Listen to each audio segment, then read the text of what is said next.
अस्सलाम वालेकुम। अच्छा, मैंने एक वीडियो बनाई थी इरेक्टाइल डिसफंक्शन पे, यानी मर्दाना कमज़ोरी पे, और मुझे आइडिया नहीं था कि ये मसला हमारे मुल्क में भी इतना ज़्यादा है कि मुझे इतने मैसेज आएंगे कि मैं उसको लोगों को सबको जवाब दे भी नहीं सकूंगा। अच्छा, अब जब मैं उनको कुछ समझाने की कोशिश करता हूँ वो समझते भी नहीं है। वो कहते हैं जी हमने सारे इलाज कर लिए, हम नहीं ठीक हो रहे, आप कोई और तरीका बताएं। अब मैं उनको क्या तरीका बता सकता हूँ, क्योंकि एक तो मरीज़ हमसे दूर होता है, सामने नहीं होता कि मैं उससे पूछूं, उसके टेस्ट चेक करूं। टेस्ट का पूछता हूं, कहते हैं हमने सारे टेस्ट करवा लिए, तो मेरे पास उस वक्त कोई जवाब नहीं होता कि मैं उनको मैसेज के ऊपर, व्हाट्सएप के ऊपर, कॉल के ऊपर इतनी लंबी बात करके उनको समझा पाऊँ अपनी बात। तो मैंने कहा कि वीडियो बनाता हूँ, इसमें कुछ चीज़ें मैं और ज़्यादा वाज़ेह करने की कोशिश करूँगा कि आपको समझ आए कि मर्दाना कमज़ोरी है या नहीं, और है तो इसको हम बग़ैर दवाइयों के कैसे ठीक कर सकते हैं। अद्वियात का तो सबको पता है भाई, किसी भी हकीम के पास चले जाओ, वो आपको दवाई देगा, आपकी मर्दाना कमज़ोरी थोड़ी देर के लिए तो ठीक हो जाएगी। इसके अलावा वायग्रा खा लें, ये भी आधी दुनिया को पता है, पूरी दुनिया को पता है, बच्चे बच्चे को पता है कि वायग्रा क्या चीज़ होती है और किस लिए इस्तेमाल होती है। तो कहानी शुरू करते हैं हर बंदे की। आप जितने लोग वीडियो देख रहे हैं तो इसको सुने और इसको समझें। आप सब थोड़ी देर के लिए ध्यान करें अपने बचपन से लेकर अपनी आज तक की उम्र को। आप पैदा हुए, सबसे पहले खेल कूद था, कोई फिक्र नहीं, कोई मसला नहीं है, सारे खेल कूद। उसके बाद पढ़ाई शुरू होती है स्कूल की। पढ़ाई शुरू होने के बाद आहिस्ता आहिस्ता आपको पता चलता है कि जी सेक्स भी कोई चीज़ है, आपको अपोजिट सेक्स अट्रैक्ट कर रही होती है, कुछ को लड़कियां अट्रैक्ट कर रही होती हैं, तो आपको पीनस इरेक्शन शुरू होती है।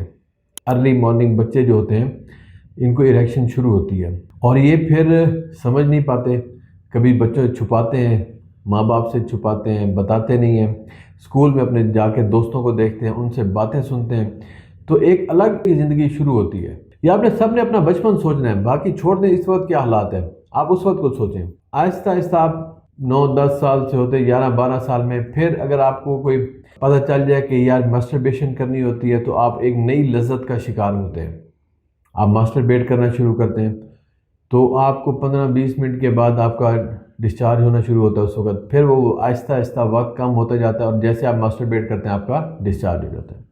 ये ज़िंदगी का फेज़ आगे बढ़ता जाता है। फिर आप कोई सेक्सुअल एक्टिविटी लड़की के साथ शुरू करते हैं, तो वो जो इन्जॉयमेंट की लाइफ है, जिसको हम ये वाली इन्जॉयमेंट समझते हैं, ये चलती है। फिर आप कॉलेज लाइफ में दाखिल होते हैं, वहाँ पे कुछ लोग सिगरेट शुरू कर देते हैं, कोई नस्वार शुरू कर देता है, कोई और ड्रग्स लेना शुरू करते हैं, लड़के लड़कियों का ग्रुप बनता है, तो वहाँ पे भी सेक्सुअल एक्टिविटी किसी न किसी फॉर्म में चलती ही रहती है।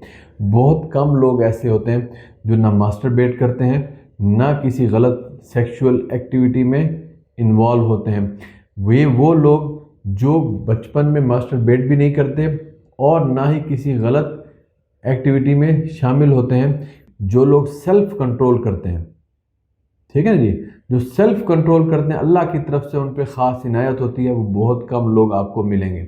वो ज़हनी तौर पे भी मुतमईन होंगे और जिस्मानी तौर पे भी सेहतमंद होंगे। फिर उसके बाद चलती उम्र आगे, आप पे वर्कलोड शुरू होता है, कुछ लोग नाइट शिफ्ट करना शुरू करते हैं, कुछ लोग खा खा के मोटे होना शुरू हो जाते हैं, कुछ लोगों पे वर्कलोड इतना बढ़ जाता है, रात की नींद कम हो जाती है, और उसके बाद जो एक नई मुसीबत हम सब ने अपने लिए इकट्ठी कर ली है, वो है मोबाइल। रात को जब आपका जिस्म थका हुआ होता है, दिमाग थका हुआ होता है, आप मोबाइल ऑन करते हो, जिस्म की थकावट बरकरार रहती है, दिमाग माउफ हो जाता है, नींद उचाट हो जाती है। जब नींद ख़त्म हो जाती है, आप जागते रहते हो, 12-1-2 बज जाते हैं, फिर आप कहीं ना कहीं मोबाइल लगा के सो जाते हो। सुबह फिर आप उठ के काम पे जाना है, और आप ऐसे करते करते आप अपनी उम्र को 30 साल के ऊपर लेके चले जाते हो। और 30 साल के बाद वैसे भी आपके जो हार्मोन्स हैं, टेस्टोस्टेरोन है, वो कम होना शुरू होते हैं। दरमियान में कुछ लोग खुशकिस्मत होते हैं जिनकी शादी 20-21 साल की उम्र में हो जाती है, वरना अमूमन अब हम कहते हैं कि जब बच्चा कमाएगा, अपने पाँव पे खड़ा होगा, तो हम उसकी शादी करेंगे। लड़की वाले भी यही देखते हैं। जब ये उम्र इतनी गुजर जाती है, वो मास्टरबेट करता है, किसी और से सेक्स कर करके अपनी ज़िंदगी गुजारता है, तो फिर सेक्स जो आफ्टर मैरिज होता है उसका उतना मज़ा भी नहीं रहता। और अब चूँकि मोबाइल के ऊपर इतनी ज़्यादा फोर्स चीज़ें हमारे लिए इतनी आम हो गई हैं कि हमें अपनी बीवी में बहुत सारी चीज़ें महसूस ही नहीं होती।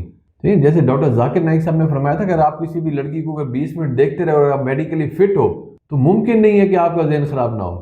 لیکن ہمارا ذہن بھی خراب ہو گیا، ہم مینٹلی طور پہ ہائی سیکس کو دیکھنے کے عادی ہو گئے ہیں. بلو فلمیں لوگ دیکھتے ہیں. اب ہم چاہتے ہیں کہ ایکچوئل سیکس تو وہ ہوتا ہے. اب لوگوں کو نہیں پتا کہ بلو فلم بنانے میں کہ کیا کیا مسائل ہوتے ہیں، کیا کیا دوائیاں استعمال کی جاتی ہیں، اور وہ تو پوری مووی ہے. جیسے آپ ایک مووی بناتے ہو، کوئی بھی ایک ڈرامہ بناتے ہو، کتنے مہینے، 6 مہینے لگ جاتے ہیں آپ کو ایک مووی بنانے کے لیے، ایک ڈرامہ بنانے کے لیے 2 سال بھی لگ جاتے ہیں. اسی طرح انہوں نے بلو مووی بھی بنائی ہوتی ہے. لیکن جب آپ کے سامنے وہ 1 گھنٹے کی مووی آتی ہے، آپ سمجھتے ہو بھائی 1-2 گھنٹے کی مووی ہے، یہی ایکچوئل لائف ہے، ایکچوئل سیکس ایسا ہونا چاہیے. پر ایکچوئل سیکس بلو مووی والا نہیں ہوتا. وہ ایکٹرز ہوتے ہیں جو ایکٹنگ کر رہے ہوتے ہیں وہاں پہ. ہم اپنی بیوی سے بھی وہی ایکسپیکٹ کرتے ہیں، ہم اپنے آپ سے بھی وہی ایکسپیکٹ کرتے ہیں. بعض وہ لڑکیاں بھی اب مردوں سے، اپنے خاندوں سے وہی ایکسپیکٹ کر رہی ہوتی ہیں. اور اس کے بعد کچھ دوست اپنے دوستوں کو شادی کے رابطے ہیں، بھائی گولی کھا کے جانا. پچھلے دنوں میرے پاس مریض آیا، بھائی تو اچھا بھلا صحت مند ہے، حکیم کی دوائی کھا لی ہے. وہ بھائی کیوں کھائی ہے؟ بس دوستوں نے کہا کھا لی. اب کیا ہے؟ میں نے کہا بھائی تم گھنٹہ اس کو دے کے آئے ہو، اب اس کے بعد گھنٹے کی عادت تم نے ڈالی تو میں کیا کروں اس کو؟ بات سمجھے نہیں بھائی؟ جو عادت آپ ڈال دو گے اس کو، اپنے گھر والی کو، تو پھر بعد میں پورا بھی تو آپ نہیں کر رہے ہیں نا اس کو. اب ساری زندگی آپ حکیم کی دوائیوں پہ چلو گے تو ایسے ایسے آہستہ آہستہ آپ کا ٹیسٹوسٹیرون کم ہوتے جاتا ہے، کولیسٹرول بڑھنا شروع ہوتا ہے، وزن بڑھنا شروع ہوتا ہے، لائف کا سٹریس بڑھنا شروع ہوتا ہے، اور مردانہ کمزوری وقت کے ساتھ بڑھتی جاتی ہے. تو یہی لائف پیٹرن ہے سب کا. کچھ لوگ اس میں ایکسیپشنل ہوں گے، کچھ لوگ ایکسیپشنل ہوں گے جن کو بیچاروں کو ہارمونز کا ایشو ہے، بچپن سے ایشو ہے. کچھ لوگوں کو اللہ نے مڈل سیکس بنایا ہے، کچھ لوگوں کو بچپن سے ہی شوگر ہوتی ہے، ٹائپ 1 ڈائبٹیز ہوتی ہے، کچھ کو اعصابی کمزوری ہوتی ہے، کچھ کو موروں کا ایشو ہے. کچھ ایکسیپشن ضرور ہیں. ادروائز آپ سب سوچیں کہ یہ لائف ہے یا نہیں ہے. تو ہمیں اپنے آپ کو ٹھیک کرنے کے لیے، شاید اب بہت سارے لوگ اپنے وقت کو تو واپس نہیں لا سکتے. کوئی یہ ممکن نہیں ہے کہ ان کا وقت واپس ہو جائے اور وہ بالکل ٹھیک ہو جائے، ایسا تو نہیں ہو سکتا نا. تو اب کیا ہو سکتا ہے؟ ہم اپنی آنے والی نسلوں کو بہتر کر سکتے ہیں. اور شاید ہم کچھ چیزیں جو میں آپ کو ویڈیوز میں بتاؤں گا، آپ اس کو فالو کر کے آپ اپنے آپ کو بہتر کر پاؤ. تو میری نیکسٹ ویڈیو ہے ٹیسٹوسٹیرون کے اوپر، کہ یہ وہ ہارمون جو ہمیں مرد بناتا ہے، مرد بنا کے رکھتا ہے، اور ہماری مردانگی کو برقرار رکھتا ہے. تو ٹیسٹوسٹیرون کتنا اہم ہے ہماری زندگی میں، کیا ہمیں ٹیسٹوسٹیرون کی انجیکشن لگوانے چاہیے، اور اس کے نقصانات کیا کیا ہو سکتے ہیں، اور کیسے ہم اپنا ٹیسٹوسٹیرون لیول بڑھا سکتے ہیں کسی بھی عمر میں. تو نیکسٹ ویڈیو میں دیکھیں گے. ابھی تک کے لیے یہی. نیکسٹ ویڈیو بڑی جلدی ہی آئے گی میری اس پہ. آپ انہیں اس کو ضرور سننا ہے، سمجھنا ہے، اور لوگوں کو گائیڈ کرنا ہے. سیکس ایجوکیشن دینا بہت ضروری پڑ گیا اس وقت. جو ماحول چل رہا ہے، جو دنیا چل رہی ہے، جو ٹیکنالوجی چل رہی ہے، اس میں ہمیں اپنے بچوں کو سمجھانا پڑے گا، بھائی خدا کے لیے ماسٹربیٹ مت کرو، ان چیزوں میں مت انوالو ہو، اور ان کی جلدی شادیاں کرنی پڑیں گی. جب تک آپ جلدی شادی نہیں کریں گے ان کی، تو آپ کو بھگتنا پڑے گا، ان بچوں کو بعد میں بھگتنا پڑے گا جب وہ مردانہ کمزوری کا شکار ہوں گے، اور پھر وہ اپنے آپ کو ڈپریس پائیں گے. اپنا خیال رکھیے گا. السلام علیکم.